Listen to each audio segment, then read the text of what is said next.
Alright guys, so today I wanted to show you how to do the Pike Straddle Front Lever. It's the next progression after the frog front lever. So basically, I'm just going to go ahead and demonstrate and take you guys all through the progressions.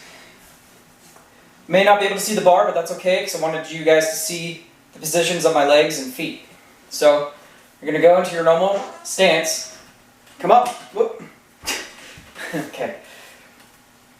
So you're going to tuck, come into the advance,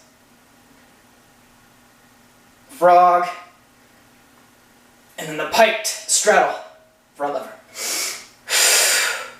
Come back in, go to the advanced, back in the ball. Alright guys, that is the next progression towards the front lever.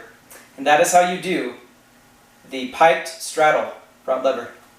Thanks for watching. And if you haven't yet, like, comment, and subscribe for more content. I will see you guys in the next video.